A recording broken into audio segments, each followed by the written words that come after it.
আসসালামু আলাইকুম রহমতুল্লাহ। ফিলিস্তিনি বা বাইতুল মুকাদ্দাস কোরআনে বরকতময় ও পবিত্র ভূমি বলা হয়েছে কেন, তা নিয়ে আজকে আলোচনা করব।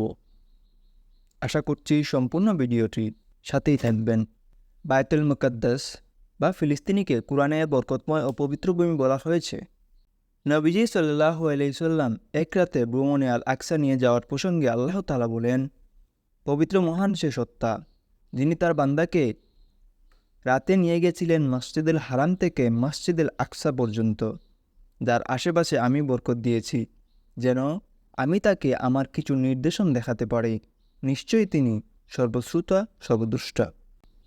হযরত মূসা আলাইহিসসালাম ও তার অনুসারী বনি ইসরাইলকে আল্লাহ তাআলা নির্দেশ দিয়েছিলেন মূর্তিপূজক আমলকারীদের কাছ থেকে বাইতুল মুকাদ্দাস সংলগ্ন এলাকা থেকে তাদের নিয়ন্ত্রণ নিতে। কুরআনে এই ঘটনার বর্ণনা আল্লাহ তাআলা এই ভূমিকে পবিত্র ভূমি হিসাবে উল্লেখ করেছেন। কুরআনে এই ঘটনার বর্ণনায় আল্লাহ তাআলা এই ভূমিকে পবিত্র ভূমি হিসাবে উল্লেখ করে বলেন, স্মরণ করো যখন মূসা তার জাতিকে বলেছিল, হে আমার জাতি, তোমরা আমাদের প্রতি আল্লাহর অনুগ্রহ স্মরণ করো।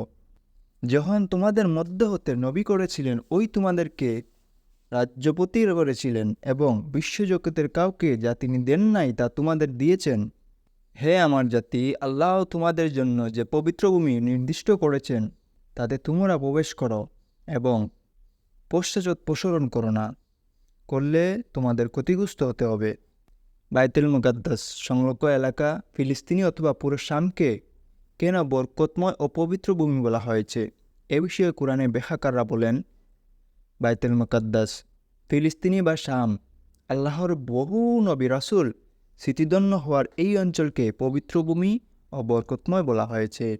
এই অঞ্চলে যেহেতু আল্লাহর অনেক নবী রাসূল পাঠিয়েছেন, আল্লাহর বিশ্বাসী বা বান্দা মুমিনরা ব্যাপকভাবে বসবাস করেছেন, তাই এই অঞ্চল বিশেষ মর্যাদার অধিকারী। এখানে আমরা আল্লাহ তাআলার সম্মানিত কয়েকজন নবীর নাম উল্লেখ করছি, যারা ফিলিস্তিনি বা বাইতুল মুকাদ্দাস সংলগ্ন এলাকায় জন্মগ্রহণ করেছেন বা বসবাস করেছেন, বা যাদের স্মৃতিতে ধন্য হয়েছে এই পবিত্র ভূমি। নাম্বার 1, হযরত ইব্রাহিম আলাইহিসসালাম। হযরত ইব্রাহিমের জন্ম ছিল ইরাক থেকে নবুয়ত লাভ করেন এবং নিজের জাতির মানুষকে আল্লাহর দ্বীনের দাওয়াত দেন।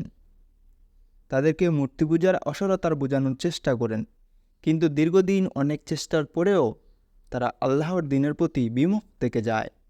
এক পর্যায়ে তারা তাকে আগুনে পুড়িয়ে শাস্তি দেওয়ার চেষ্টা করে।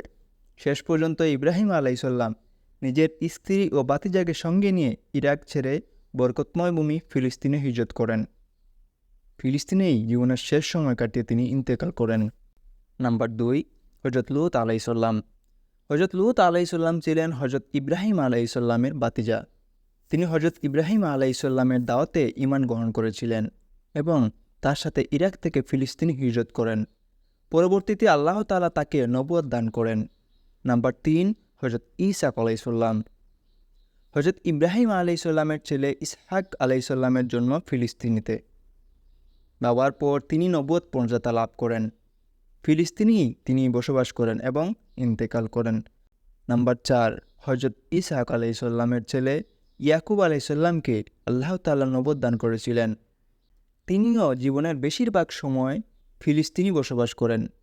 ফিলিস্তিনেই তিনি ইন্তেকাল করেন। নাম্বার 5, হযরত ইউসুফ আলাইহিসসালাম।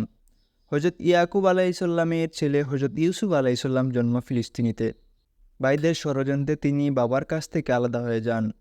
দাস ব্যবসায়ীরা তাকে নিয়ে মিশরে বিক্রি করে দেয়।